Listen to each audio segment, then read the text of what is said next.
Hello, it's Graham Lee here. I'm one of the ophthalmologists in Brisbane, Australia, and very happy to be presenting. Very honoured, actually, to come to you via Glaucoma Australia. So we're going to talk about the red eye and glaucoma, and it is a big topic, so we'll have to go through it fairly quickly, but hopefully we'll have time for question and answer afterwards, so you can have your questions ready. So we're going to talk about what actually causes red eye and glaucoma, and I've broken it down into three different categories: high pressure, medication related, and also what happens after glaucoma surgery. So we'll look at these in turn. Now, just a warning that some of these pictures are quite graphic, some of the pictures of my actual patients. So, if you're feeling disturbed, just close your eyes and listen to the talk. So just a few early concepts. So the thing is, if you have a red eye, it often means there's something wrong with the front of the eye. If you have red eye and loss of vision, it is an emergency. That's when you really need to seek help. So just as a guideline. So first of all, symptoms. Now the eye has limited number of symptoms, and I've broken it down into itch, irritation, and you may get some sort of discharge or watering or a pussy discharge, and also pain. So that's the next step up from irritation, which is watering or pus or possibly no discharge at all. So I would say that about 90% of red eyes, you can work out what's going on just from these symptoms.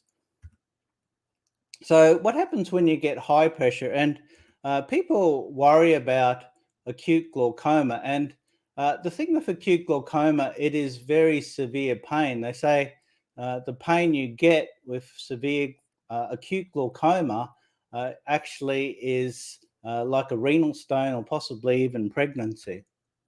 So this is when your pressure goes to a very high level, like over 50.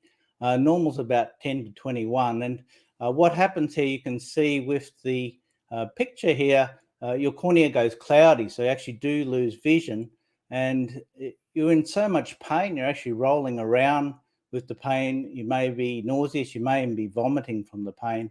You can see the eye is very red. The cornea is cloudy, and the iris becomes ischemic. That means that the iris doesn't work and it becomes fixed. It doesn't move at all. So you can imagine this is quite a dramatic presentation. One of the causes of acute glaucoma is acute angle closure, and this is surprisingly not so common, but it is a condition that a lot of people worry about. And this is when you have a narrow anterior chamber.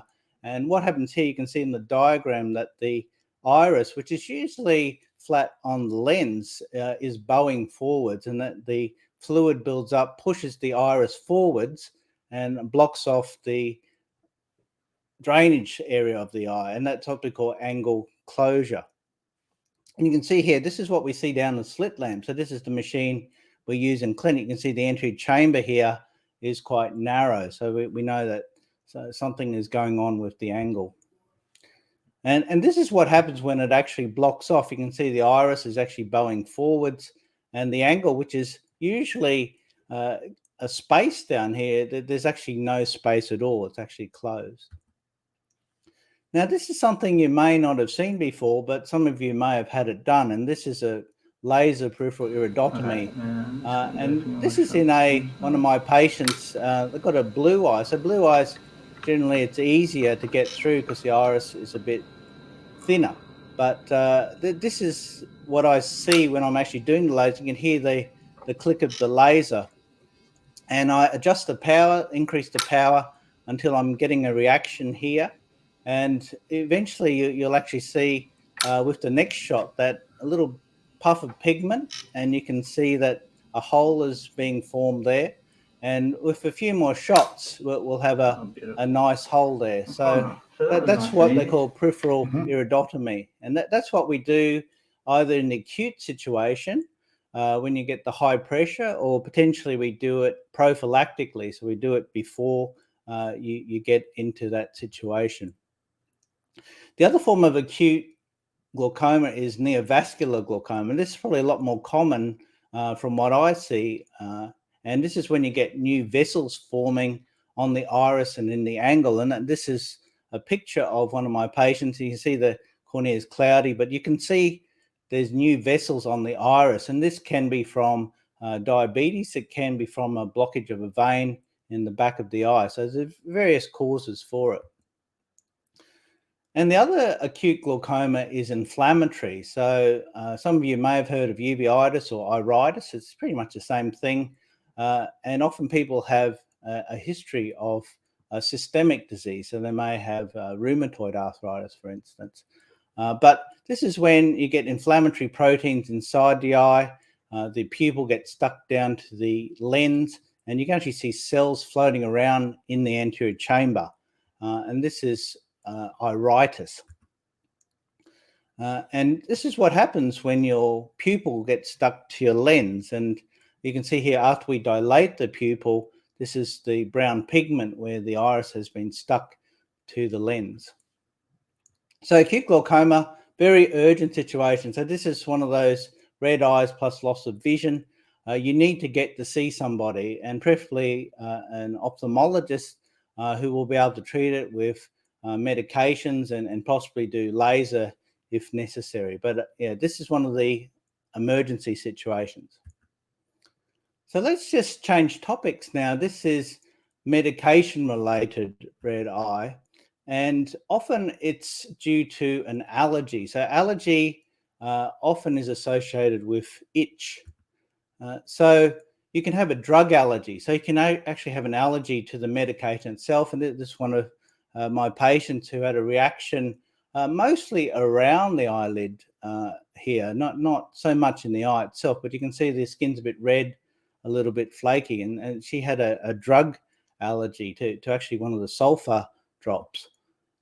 And this is a different allergy. Again, this is Brimonidine allergy. So Brimonidine is the generic name for things like Alphagan, also known as Enadin, but it's also in Combigan, Sabrinza. So some of you may be on these drugs.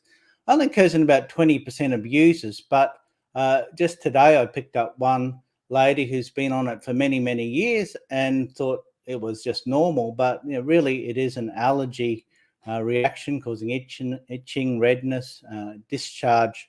And it usually occurs only in the eye that you're having the drop in. So if you're having drops in both eyes, it will be both eyes.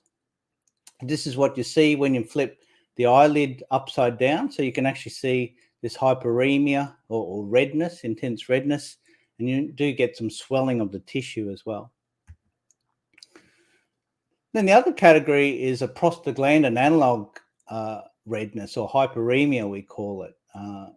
And most commonly, we see it with things like Travatan or Lumigan or Saflutan, less with Xalatan. So I suppose I do tend towards Xalatan as my first line. Can be quite variable, and some people, they initially get it and it wears off. But if it's certainly ongoing, that's when you need to stop it and maybe start another medication.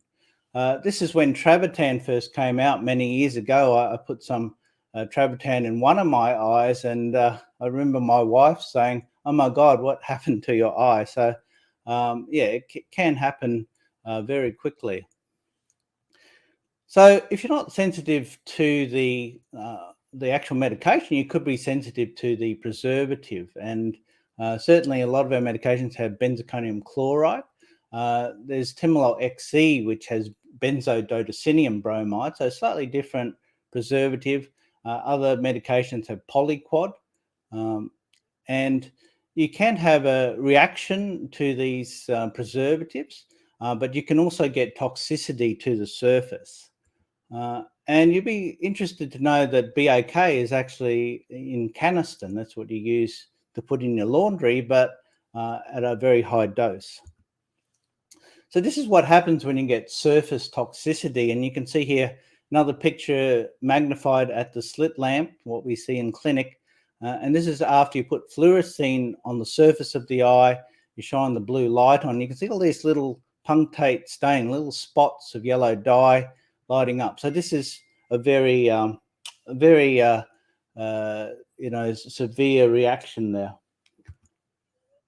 This lady actually had a allergy to benzocaine chloride, and it's quite notable because she only uses the medication one eye. You can see that she's got swelling of her eyelids, and her eye itself is quite red. So generally, if you stop the medication, it will settle in about 3-4 days, usually not more than a week. So it's that medication. Now, you'd be interested to know also that there's different concentrations of benzocaine chloride in different glaucoma agents. And, one of the most popular ones, Xalatan, has quite a high preservative load. And other ones like Combigance and Brinza, Cosop, they have quite a low benzocaine chloride load. But you've got to realize that, if you're only on one medication, it's not a problem. But if you're on multiple medications, that's when the preservative load increases. There are a number of non-preservative or non-benzocaine chloride glaucoma medications. Some of them are preserved, but with alternative preservative. Some of them are actually preservative-free, and ideally everything should be preservative-free, but that would be the ideal world. Unfortunately, it's not reality just yet. So what about redness following drainage surgery? And a lot of the redness that we see is actually what we expect after eye surgery. So early on, you might get a bit of surface bleeding. Your conjunctiva, the surface layer of your eye might be a bit injected or a bit dilated vessels. You may get some bleeding inside the eye, and you may get some irritation actually from the knots or the suture ends. So this is what your eye looks like just after surgery. So this is day one. You can see here that there's some blood in the tissue. There's a bit of conjunctival vessel hyperemia or dilatation. But it looks alarming, and I often tell my patients that, this is just the way it looks, and you'd be surprised in 2 to 3 weeks, this will be all white again. This is hyphema or blood in the anterior chamber.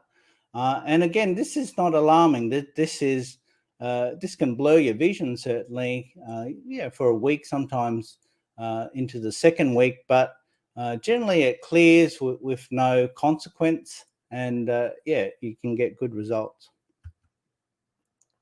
So just lastly, irritation. So irritation can be from stitches, and I just thought I'd show you this picture.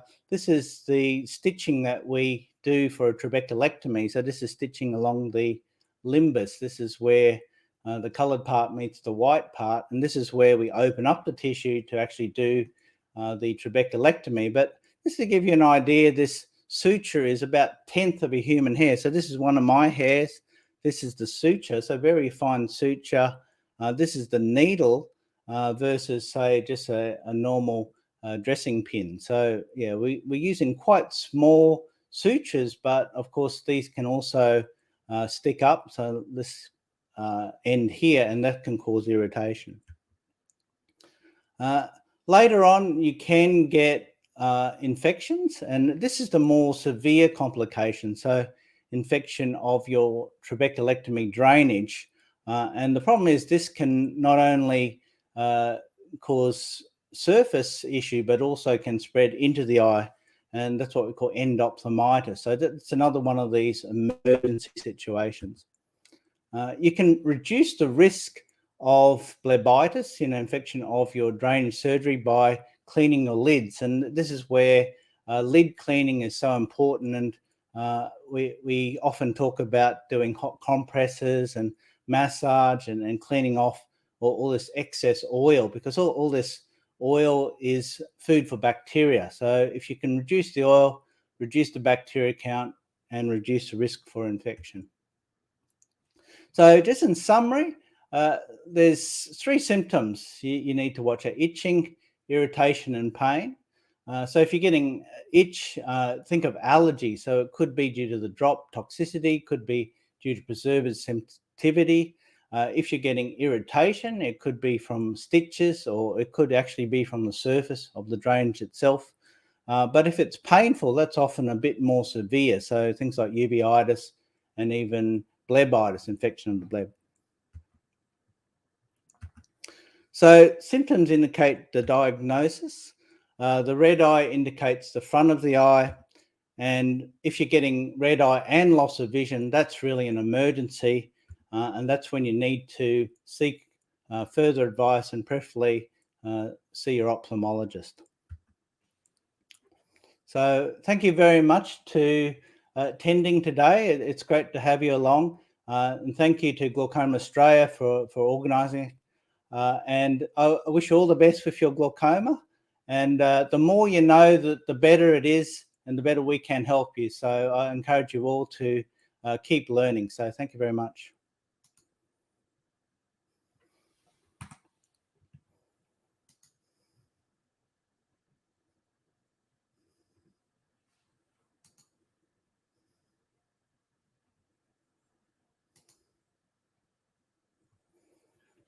So we've got some questions.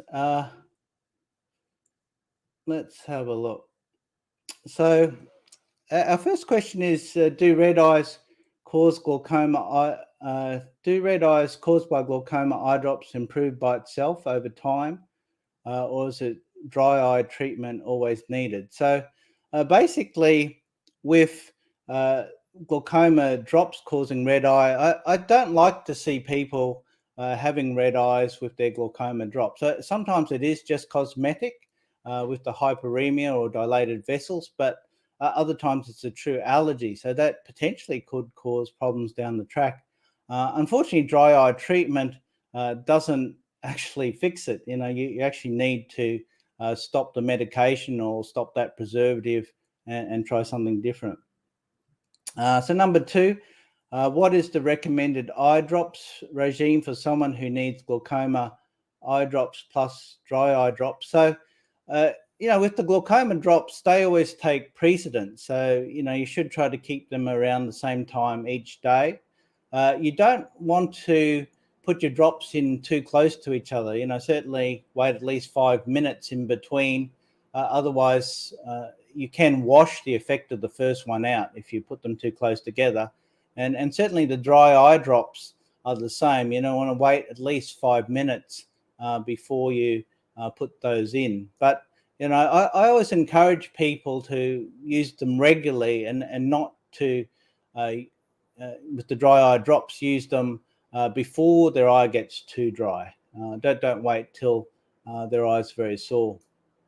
Are red eyes ever an indication for high eye pressure? So yeah, certainly we addressed that with the acute glaucoma, but as you can imagine, the acute glaucoma is also accompanied by loss of vision and extreme pain. So you get pain to the point where you're actually vomiting from the pain, which is quite severe. So it can certainly indicate angle closure being a red eye, but it has all the other symptoms as well. So just because you're red eye doesn't mean you necessarily have acute glaucoma. Okay, apart from red eyes, my glaucoma eye drops are working well for me.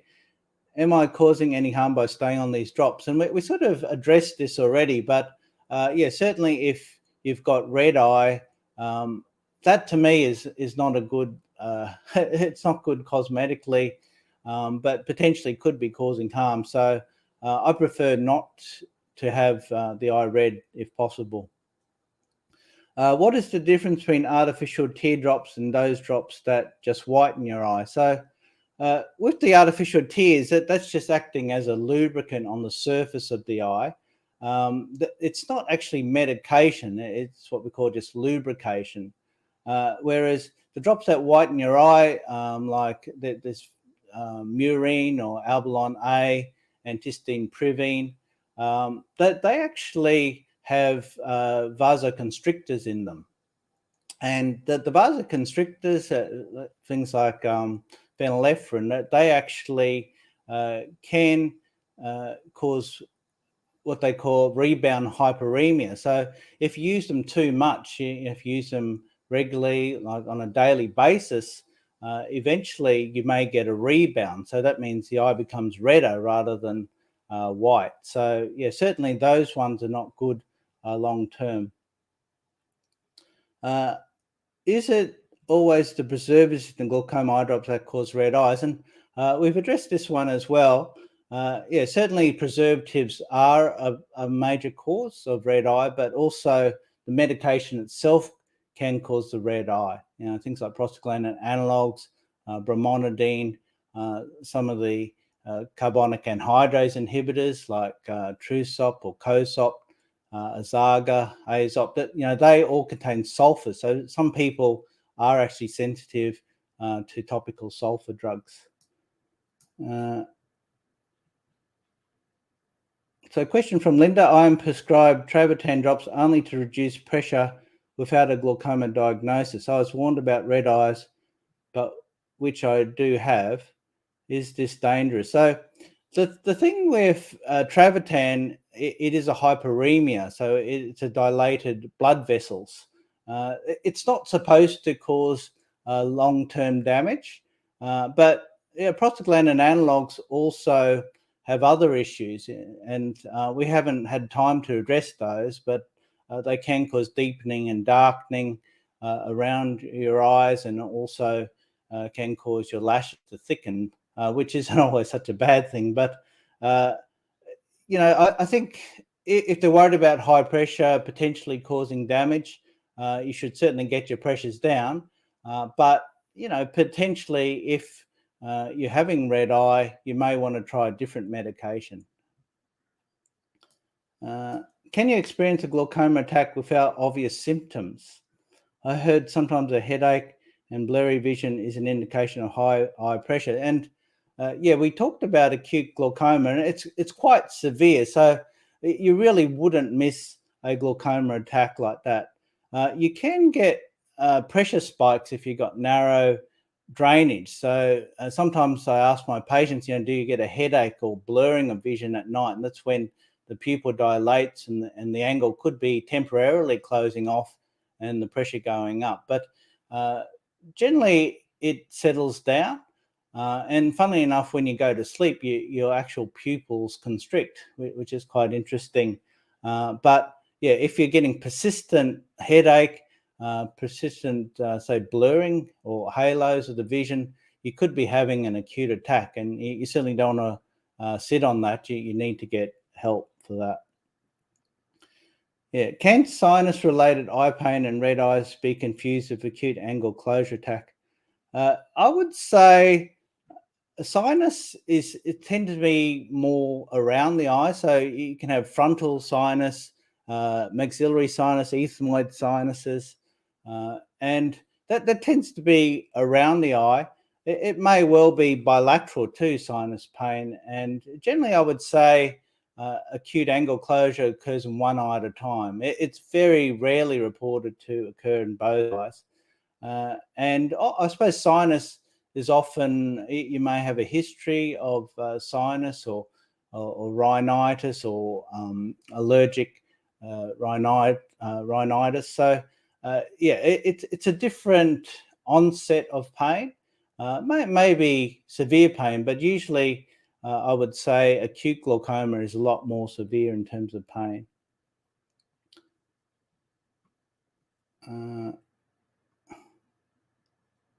What are the options if I react to all glaucoma medications? Well, that's a very good question because, sometimes we can use lasers like SLT. We have other types of lasers like cyclodiode as well. So that can be an option if you're not tolerating the medications. But really, if you're not tolerating medications, sometimes you do need to consider surgical intervention. So things like the new or MIGS devices, like minimally invasive glaucoma surgery.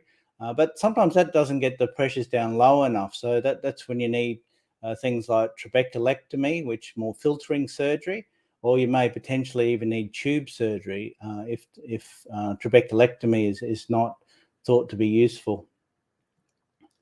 I have little cosmetic redness. This is from Tinker Jen. from eye drops, much less than previous meds, and have been wondering if splashing my face with eyes closed a few minutes after drops would be okay. Well, I always encourage people to not do anything apart from maybe punctal occlusion in that first couple of minutes, and then not put anything in their eyes for at least 5 minutes so you don't wash the medication out. But I do feel that it's a good idea to minimize the amount of medication, especially the prostaglandin analogs, minimize it on the surface of your lids. And that may reduce some of that darkening and deepening. The redness, may not necessarily settle with washing your eyes out. So I think washing your eyes is more useful to keep the medication off the skin, not so much washing it off the eye. What does a compound pharmacy do?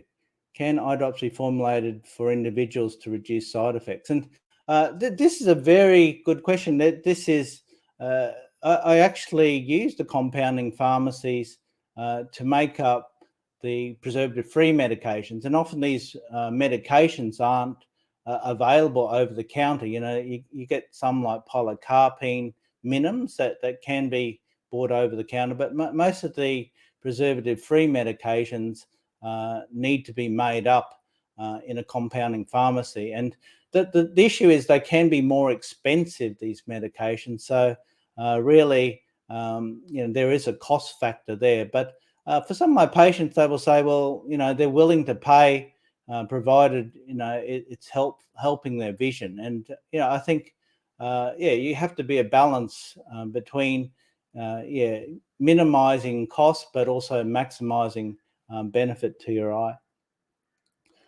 Cannot storing my glaucoma eye drops properly cause it to go bad and cause red eyes?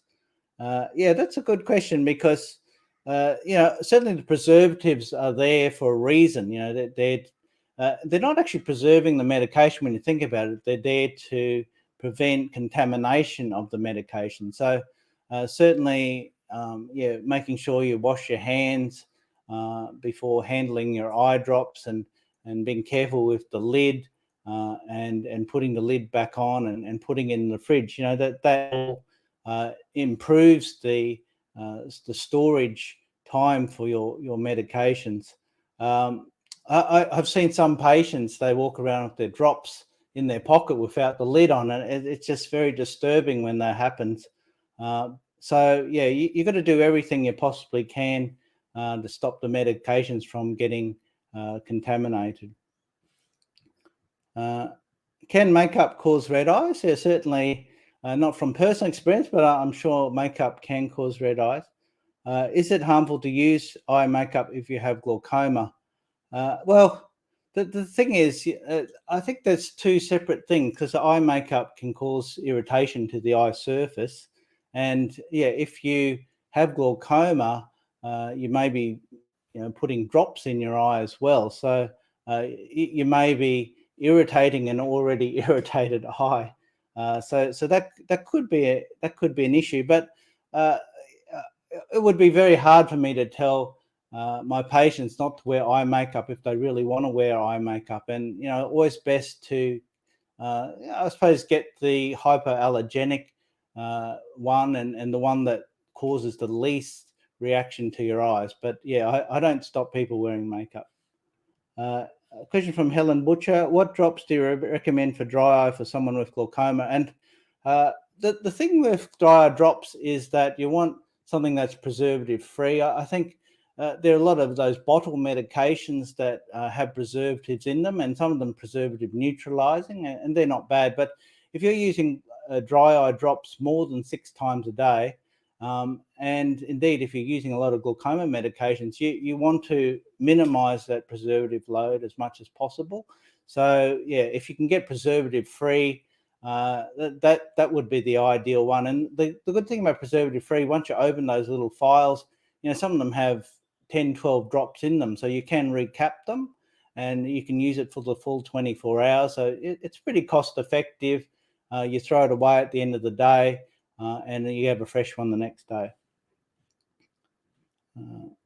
Okay, so I think we're right on time here, 5:30. So that was very good timing. But yeah, it's absolute pleasure to have you all out there, and I hope you found it useful. And if you have any further questions, please contact Glaucoma Australia, and we can certainly get back to you. But no, it's been an absolute pleasure. Thank you very much.